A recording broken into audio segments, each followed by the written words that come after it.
Hello and welcome to Reginaldesq. I'm Underhook and this is my re-review of the Tier 8 light tank, American light tank, the Walker Bulldog. Why is it a re-review? Because this used to be a Tier 7 tank, or it was when I reviewed it, and now it's been moved up to Tier 8. Happened a while ago when they did all the rejigging of these tanks. Now the map we're on is Prokhorovka, and I'll just talk while we're watching the gameplay. To start with, just so you know, this tank is very quick and maneuverable.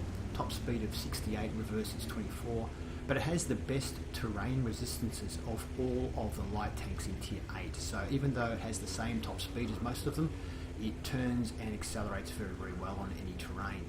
So I tend to go up this side of the map first, just to see if I can spot any heavies, and then just duck straight across. It allows me to get really good spotting angles on everyone and makes it hard for people to hit me because I'm going sideways straight across the front of them. So there you see we spotted a couple of heavies there, then we spot that defender there. Now I decide to get the hell out of here, and someone fires at me and just misses. Very lucky. Anyway, on with the review. So yeah, very good terrain resistance and pretty fast. So I have this set up as a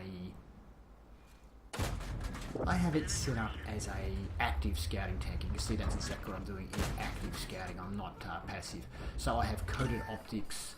I have vertical stabilizers as well to improve my accuracy during movement and turret rotation. And I have coated optics.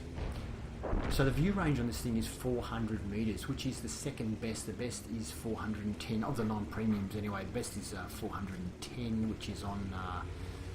Can't remember which one has it now. I think it's the Hawk has 410. This has 400, and all the others only have 380. So the view range is very, very good. So you can get away with coated optics and still have pretty good view range in this tank.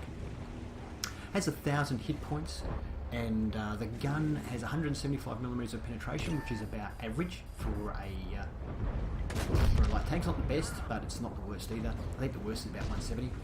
And the damage per shot is 170, which is also not bad. The DPM on this tank is actually the best of all the non-premiums. It has a DPM of around 2040. So the gun is rated as 0.38 dispersion, which is about average.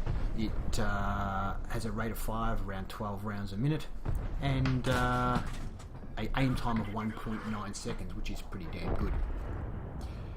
What else can we tell you? Well, what's bad about this tank? The thing that's bad about this tank, it actually has the worst camouflage of any Tier 8 light scout tank. So that's another reason why I've set this up for active scouting, is it's not as good at hiding as some of the others. I'm double bushed during most of the shooting, if you're wondering why no one's shooting back at me. So, the other good thing about the gun on this is the velocity is 1,219 meters a second. That's really super fast. I'm not sure if it's got APCR as standard or what it is, but the shell velocity is great, so it's really good for hitting moving targets. What else can I tell you about it? My crew has brothers in arms, and they're all still working on camo. They haven't completed camo, but that will give you a bit of an idea. So my stats are a little bit better than a standard tank. Now, what's changed since it was a Tier 7? When it was a Tier 7, it only did 150 damage per shot instead of 170, but it had the option of an auto-loader with 10 rounds in the magazine doing 150 per shot. So that was awesome, but that doesn't have that anymore. So I think a lot of people were a bit disappointed when they made the change, because it's probably not as good as it used to be. It also used to do 72 kilometers an hour forward instead of the 68 that it does now. So it got sort of knocked back a little bit, I think. It got 20 more damage per shot, and hit points went from 910 to 1,000, but probably not as great as it used to be, but still a good tank. So we're having a good game. You can see we took that guy out.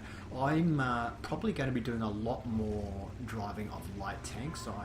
I've found that I'm doing the Emil 1 at the moment and the Type 4, and every time I get into a good position, I'm getting smashed with gold ammunition. So every time I outplay people, they switch to gold ammo. Well, they don't all do it, but enough of them do it that I'm just getting wasted. So I'm kind of getting sick of that.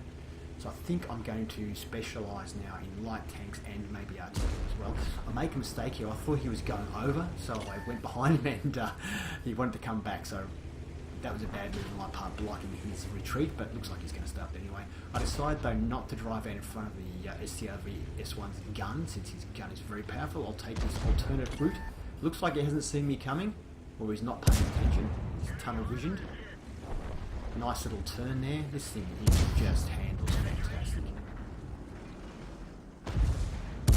Pretty much the end game now. They haven't got many tanks left.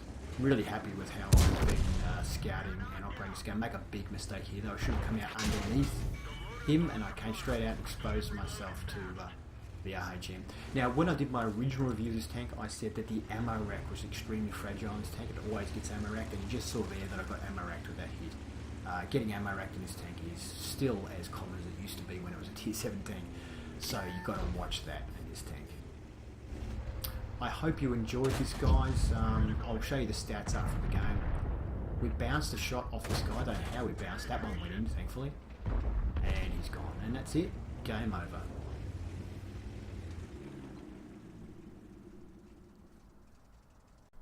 So the game was a Class 1 game in the tank. We spotted a bit, hit a bit. It was a good game.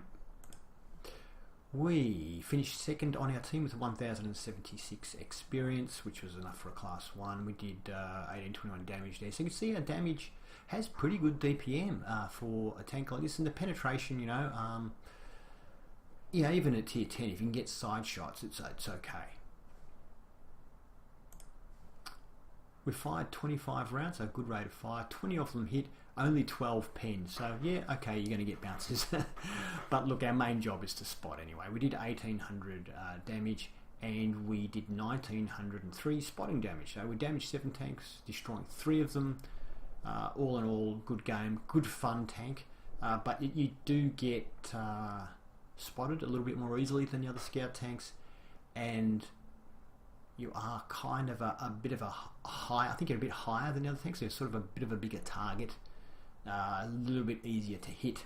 Does have good gun depression too, which I forgot to mention. This tank has 10 degrees of gun depression, which is excellent, so you can use it to spot on ridge lines and get shots off if you want to as well, which I didn't really demonstrate that much of in this game. Hope you enjoyed that mini re-review.